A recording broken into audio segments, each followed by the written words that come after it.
चंद्रपुर राज्य में पीताम्बर नाम का एक गरीब ब्राह्मण रहता था। कथा सुनाकर, धार्मिक कार्य कराकर उसे जो भी धन मिलता उससे जैसे तैसे अपने परिवार का पालन पोषण करता था। उसके परिवार में उसकी पत्नी कल्याणी, 2 बेटे और 1 बेटी थी। एक दिन ब्राह्मण ने अपनी पत्नी से कहा, कल्याणी, बेटी सुकन्या का विवाह सिर पर आ गया है। घर में एक पैसा भी नहीं है। समझ में नहीं आता ऐसी हालत में बेटी का ब्याह कैसे करूंगा। बेटी अमीर की हो या गरीब की, सबकी ही ब्याही जाती है जी। तुम फिक्र ना करो, हमारे महाराज निर्मल सेन बड़े ही दयालु हैं। विद्वानों का वे बड़ा ही आदर करते हैं। आप उनके पास जाकर सहायता क्यों नहीं मांगते। ब्राह्मण ने कहा, नहीं, मैं इस तरह से भीख मांगने नहीं जाऊंगा। इसे आप भीख मांगना क्यों कहते हो जी। राजा का काम है देना और ब्राह्मण का काम है लेना। आप एक अच्छे काम के लिए मांगेंगे, इसमें संकोच की क्या बात है। ठीक है कल्याणी, तुम कहती हो तो मैं महाराज के पास जाऊंगा, परंतु महाराज की विचित्र आदत के बारे में तुम जानती ही हो। वे उसी की सहायता करते हैं जो उनके द्वारा ली गई बुद्धिमानी की परीक्षा में उत्तीर्ण हो जाता है। ये तो सारा राज्य जानता है जी। महाराज मेरी भी परीक्षा लेंगे। यदि मैं असफल रहा तो मेरी बड़ी ही बेइज्जती हो जाएगी। आप हार के विषय में क्यों सोचते हो जी। माँ सरस्वती से अपनी जीत की कामना करें और वहां पर जाएं। मुझे पूरा विश्वास है कि आप सफल होकर ही लौटेंगे। और मेरी मानिए, अपने दोनों पुत्रों को भी साथ में ले जाइए, वे आपकी सहायता करेंगे। पत्नी की बात मानकर ब्राह्मण राजा के पास जाने के लिए राजी हो गया। वह अपने दोनों पुत्रों के साथ राजमहल की तरफ चल गया। वह मन में सोच रहा था, आज तक मैंने किसी से 1 पैसे की सहायता नहीं मांगी। आज मुझे किसी से मांगते हुए बड़ा ही विचित्र लग रहा है। जल्दी ही वह राजमहल में पहुंच गए। प्रहरी ने जाकर राजा को संदेश दिया, महाराज, राजमहल के द्वार पर एक निर्धन ब्राह्मण अपने 2 पुत्रों के साथ खड़ा है। वह आपसे मिलना चाहता है। अच्छा, ऐसी बात है तो जाओ उस ब्राह्मण को भेज दो। ब्राह्मण अपने दोनों बेटों के साथ राजा के सामने उपस्थित हुआ और बोला, प्रणाम महाराज। आइए ब्राह्मण देवता, पधारिए। आज्ञा दीजिए ब्राह्मण देवता। महाराज, मेरी पुत्री के विवाह की तिथि नजदीक आ गई है। घर में दरिद्रता का वास है, इसीलिए आपके पास सहायता मांगने आया हूँ महाराज। सहायता के लिए मैं तैयार हूँ, पर इसके लिए आपको बुद्धि की परीक्षा उत्तीर्ण करनी होगी। इसके लिए मैं और मेरे पुत्र तैयार हैं महाराज। ठीक है, तुम बड़े हो, इसीलिए मैं सबसे पहले तुम्हारी ही परीक्षा लेता हूँ ब्राह्मण देवता। मैं तुम्हें अधूरी कहानी सुनाऊंगा जिसे तुमको सही ढंग से पूरा करना होगा। आप कहानी सुनाइए महाराज। तो सुनो ब्राह्मण देवता। एक राजा था। एक दिन वह रात को अपने शयन कक्ष में लेटा हुआ था। तभी उसने अपने सेवक को बुलाया और कहा, कुछ देर पहले दक्षिण दिशा में एक पक्षी बोला था, पता लगाओ वह कौन सा पक्षी था। जो आज्ञा महाराज। सेवक महल से बाहर आया और दक्षिण दिशा की ओर चला गया। वह मन ही मन में सोच रहा था, महाराज भी बड़े ही अजीब हैं। इतनी रात को मैं कैसे पता लगाऊं कि उन्होंने कौन से पक्षी की आवाज सुनी थी। तभी सेवक को किसी स्त्री के रोने की आवाज सुनाई दी। वह ये आवाज सुनकर आश्चर्य में पड़ गया। वह झाड़ियों के समीप पहुंचा जहां से वो आवाज आ रही थी। तभी उसने देखा कि एक निहत्थे व्यक्ति को 3-4 आदमी मार रहे थे और वह स्त्री वहां पर खड़ी हुई रो रही थी। सैनिक सोचने लगा, ये लोग इस आदमी को क्यों मार रहे हैं। सैनिक ने उस आदमी को बचाने के लिए बाकी तीनों लोगों को ललकार कर कहा, ठहरो दुष्टों, मैं अभी तुम्हें बताता हूँ। सैनिक उन बाकी 3 लोगों से भिड़ गया और उनके एक साथी को मार डाला। अपने साथी की ये हालत देखकर बाकी लोग भाग खड़े हुए।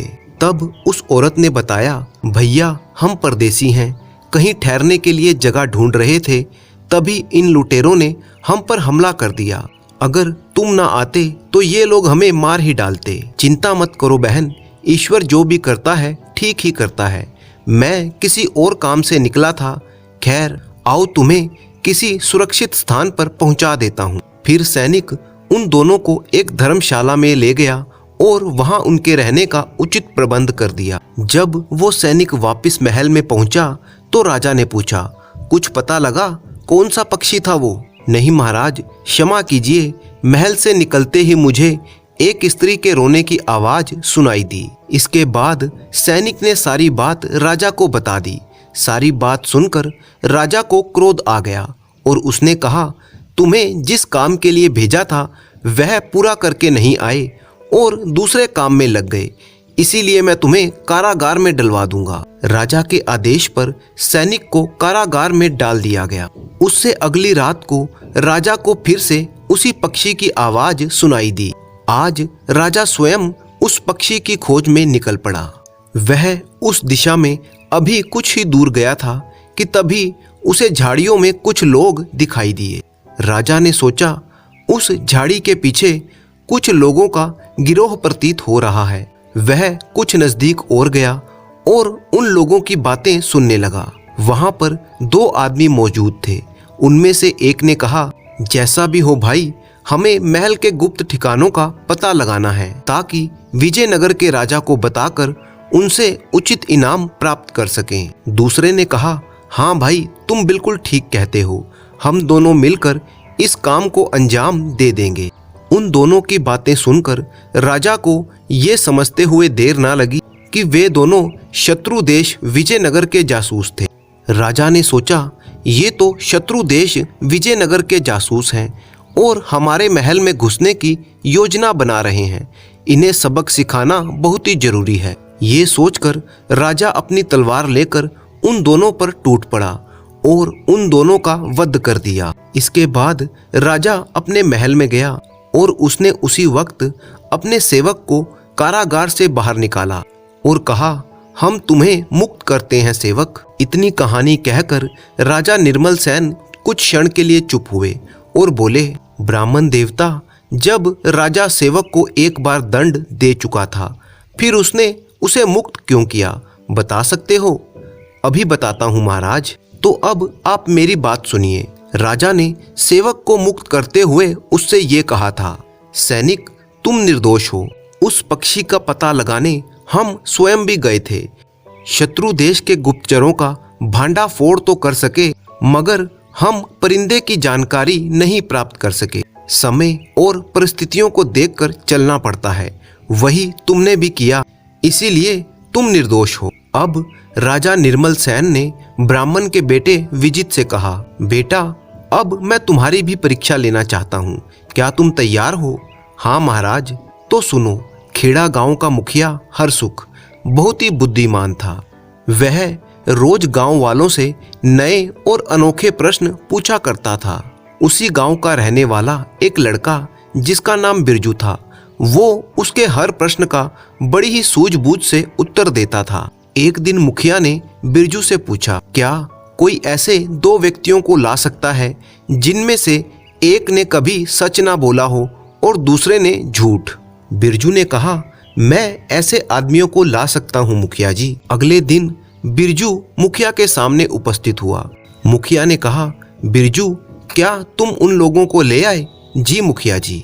लेकिन तुम्हारे साथ तो एक ही आदमी है, दूसरा कहाँ पर है? क्षमा कीजिए मुखिया जी, आपके प्रश्न के मुताबिक दोनों व्यक्तियों के गुण इस आदमी में ही मौजूद हैं। कहीं तुम बोरा तो नहीं गए बिरजू? इतनी कहानी कहकर राजा निर्मल सेन ने कहा, युवक, क्या तुम बता सकते हो कि बिरजू अपनी बात पर क्यों अड़ा हुआ था? महाराज, बिरजू ने मुखिया से सही कहा था। उसने मुखिया को बताया था, मुखिया जी, इस आदमी ने आज तक ना तो झूठ बोला है और ना ही सच बोला है, क्योंकि ये जन्म से ही गूंगा है। वाह बिरजू, तुम्हारे जवाब से मैं बहुत ही खुश हुआ। तब राजा निर्मल सेन ने कहा, युवक, जिस बुद्धिमानी से तुमने कहानी पूरी की है उससे हम बहुत ही खुश हुए हैं। हम तुम्हारी इच्छा जरूर पूरी करेंगे। अब राजा निर्मल सेन ने दूसरे पुत्र से पूछा, युवक, तुम परीक्षा के लिए तैयार हो? जी महाराज। तो सुनो, मैं तुम्हें उस समय की कथा सुनाता हूँ जब मानव सभ्यता का विकास नहीं हुआ था।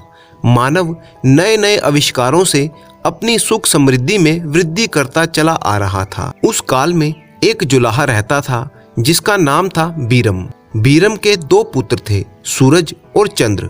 उसकी पत्नी का निधन हो चुका था, इसीलिए पुत्रों की देखभाल उसे ही करनी पड़ती थी। उसके पुत्र बड़े ही नटखट थे। धीरे धीरे समय बीता और दोनों पुत्र बड़े हो गए। बीरम अक्सर ये बात सोचा करता था कि काश इस घर को संभालने के लिए कोई स्त्री होती तो कितना अच्छा होता। वह घर को पूरा साज संवार कर रखती।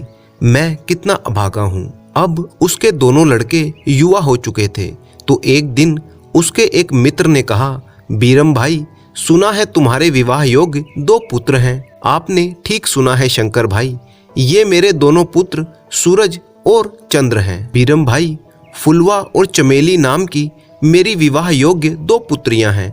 उनका रिश्ता स्वीकार कर लो।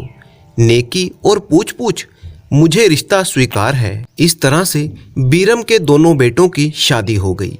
दोनों नई बहुएं आई और उन्होंने अस्त व्यस्त पड़े हुए घर को पूरा साज संवार दिया। बीरम सोचता था, मैं यही तो चाहता था कि मेरे घर को कोई साज संवार दे और उसे रहने लायक बनाए। आज मेरे मन की साध पूरी हो गई।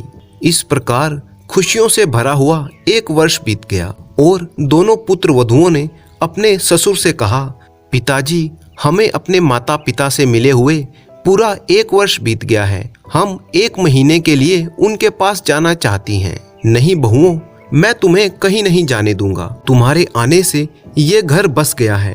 तुम चली जाओगी तो ये फिर से उजड़ जाएगा। ये सुनकर दोनों बहुएं अवाक रह गईं। कुछ दिन बीते तो दोनों बहुएं आपस में फिर से एक बार सलाह करने लगीं। एक ने दूसरी से कहा, फुलवा बहन, हमें ससुर जी से पुनः माता पिता के पास जाने के लिए आज्ञा मांगनी चाहिए। दूसरी ने कहा, कुछ दिन पहले हमने इजाजत मांगी तो थी, उन्होंने साफ मना कर दिया था। उनका ससुर उन दोनों की ये बातें सुन रहा था। उसने मन ही मन में सोचा, मुझे दोनों बहुओं को जाने से रोकना चाहिए। मैं उन्हें कुछ अद्भुत और असंभव उपहार लाने को कहूँगा, वे नहीं ला सकेंगी और फिर वे अपने माता पिता के पास नहीं जा पाएंगी। उसने दोनों बहुओं को बुलाया और बोला, तुम दोनों अपने मायके जा सकती हो। क्या सच पिताजी? हाँ, परंतु मेरी एक शर्त है और वो ये है, फुलवा बहू, तुम्हें अपने मायके से कागज में आग और चमेली बहू, तुम्हें कागज में हवा लानी होगी। अच्छा पिताजी। मायके जाने की खुशी के कारण दोनों बहुओं ने उपहारों की विचित्रता और मुश्किल पर ध्यान ही ना दिया। एक बात और ध्यान रखना, अगर तुम दोनों ये उपहार ना लाई तो इस घर की ओर कभी रुख ना करना। जी पिताजी। दोनों बहुएं उसी दिन मायके चली गई और बीरम एक बार फिर से उदास रहने लगा। वह सोचता था, क्या बहुएं ये विचित्र उपहार ला सकेंगी? यदि ना ला सकी तो वे घर में नहीं आएंगी और ये घर पुनः एक बार उजाड़ हो जाएगा। दोनों बहुएं मायके में पहुंची, जहां पर उनका बहुत स्वागत किया गया। मायके में 1 महीना कब बीत गया पता ही ना चला। तब एक बहू ने अपनी माँ से कहा, माँ, हम ससुर जी से 1 महीने की अनुमति लेकर आई थी। अब हमारे वापस लौटने का समय हो गया है, परंतु एक समस्या है। मुझे तो ससुराल में कागज में आग लेकर जानी है। माँ, ये क्या कह रही है तू? भला कोई कागज में आग ले जा सकता है? कागज जल नहीं जाएगा। तभी दूसरी बहू ने कहा, माँ, मुझे तो कागज में हवा लेकर जानी है। ये क्या अंट संट बक रही हो तुम दोनों? हम ठीक कह रही हैं माँ, ये उपहार लेकर ही हम ससुराल में प्रवेश कर सकती हैं, अन्यथा नहीं। ओह, ऐसी बात है। उस समय तो हमने उपहारों की विचित्रता पर ध्यान ही नहीं दिया, पर अब महसूस हो रहा है कि बिना सोचे समझे हमें ससुर जी को हाँ नहीं कहनी चाहिए थी। तुम दोनों ने तो मुझे धर्म संकट में डाल दिया है। ऐसे कागज भला कहाँ मिलेंगे? कुछ भी करो माँ, पर हमारी समस्या का हल करो। माँ ने कुछ सोचा और फिर कहा, तुम फिक्र ना करो, मैं तुम्हें मतई प्रधान के पास लेकर चलती हूँ। वे बड़ा ही बुद्धिमान आदमी है, अवश्य ही हमारी समस्या का हल वो निकाल देगा। वे सभी मतई प्रधान के पास पहुँचे। प्रधान जी, तुम बस्ती के सबसे बुद्धिमान व्यक्ति हो, मेरी बेटियों की समस्या तुम ही हल कर सकते हो। फिर दोनों बहुओं ने अपनी पूरी समस्या मतई प्रधान को बता दी। प्रधान ने ये सुनकर कहा, चिंता मत करो मेरी बेटियों, ऐसा कौन सा काम है जो इंसान चाहे और ना कर सके। तो जल्दी से समस्याओं का हल कर दीजिए प्रधान जी, हम पर आपका ये बहुत ही उपकार होगा। तब महाराज निर्मल सेन ने कहानी को आगे कहते हुए पूछा, युवक क्या तुम बता सकते हो कि मतई प्रधान ने समस्या का समाधान कैसे किया होगा? उसने कुछ देर के लिए सोचा और फिर बोला, मतई प्रधान वाकई बड़ा विद्वान था महाराज। अजीत ने आगे कहा, तो सुनिए महाराज। मतई प्रधान अपने घर के अंदर गया और कुछ ही देर में अपने हाथ में एक वस्तु लेकर आया जो कागज की बनी हुई थी और बोला, लो चमेली, इस कागज के डुलाने से हवा आएगी। इस प्रकार से कागज में तुम अपने ससुर के लिए हवा ले जा सकती हो। चमेली ने उसे डुलाकर देखा और सोचने लगी, सचमुच इस कागज में तो बड़ी ही ठंडी हवा भरी हुई है। अभी तुम लोग यहीं पर रुको, मैं तुम्हारी दूसरी समस्या का भी हल बनाकर लाता हूँ। मतई प्रधान फिर से अपने घर के अंदर गया और अपने काम में जुट गया। जल्दी ही वो फिर से वापस आया और बोला, लो बेटी, कागज के इस कंदील में तुम आग ले जा सकती हो। सचमुच आप बड़े ही बुद्धिमान हैं, आपने हमारी समस्या चुटकियों में हल कर दी। दोनों बहनें कागज का बना हुआ पंखा और कागज का बना हुआ कंदील लेकर अपने ससुराल में आ पहुंची। आते ही ससुर ने पूछा, क्या तुम दोनों मेरे उपहार लेकर आई हो? हाँ पिताजी। पिताजी, ये कागज का कंदील है, दिन के समय हम द्वार पर लटका देंगे जिससे घर की शोभा बढ़ेगी और रात को इसमें दीपक जलाने से यह प्रकाश फैलाएगी। ओह, बहुत ही सुंदर है, लेकिन बहू, इस घर में तुम्हारी मुस्कान से ही प्रकाश होता है। तब चमेली ने कागज का पंखा दिया और कहा, पिताजी, इसे आप अपने चेहरे के पास डुला कर देखो। बीरम ने ऐसा ही किया। ओह, इससे तो बहुत अच्छी हवा आ रही है बहू। बहू, ये पंखा केवल हमारे परिवार को ही सुख नहीं देगा, बल्कि दुनिया भर में प्रचलित होकर लोगों को सुख देगा। बेटियों, तुम बहुत ही मूल्यवान उपहार लाई हो, पर तुम दोनों इन उपहारों से भी ज्यादा मूल्यवान हो। मैं तुमसे बहुत ही खुश हूँ और जब चाहो तुम अपने मायके जा सकती हो। अच्छा पिताजी। इतनी कहानी कहकर अजीत चुप हो गया। तब महाराज ने कहा, वाह युवक, तुमने बड़े ही उत्तम ढंग से अपनी कहानी पूरी की है। तुम भी हमारी कसौटी पर बिल्कुल खरे उतरे हो। धन्यवाद महाराज। ब्राह्मण देवता, तुम और तुम्हारे पुत्र दोनों ही अत्यंत बुद्धिमान हैं। तुम्हारी बेटी का विवाह खूब धूमधाम से किया जाएगा, परंतु मेरी एक शर्त है। क्या अभी भी कोई शर्त बाकी है महाराज?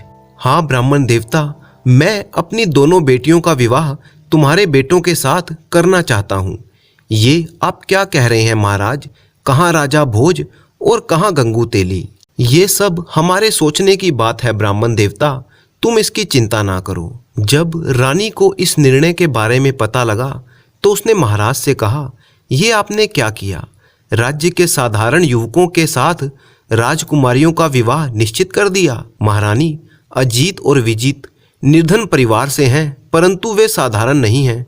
वे बहुमूल्य नगीने हैं। बुद्धिमानी में उनका कोई सानी नहीं है। वे निश्चय ही हमारी बेटियों के पति बनने के योग्य हैं। इसके बाद राजा निर्मल सेन ने पीताम्बर की बेटी सुकन्या का विवाह बड़ी ही धूमधाम से राजमहल में ही करवाया और फिर अपनी बेटियों का विवाह ब्राह्मण के दोनों बेटों अजीत और विजीत से करवा दिया।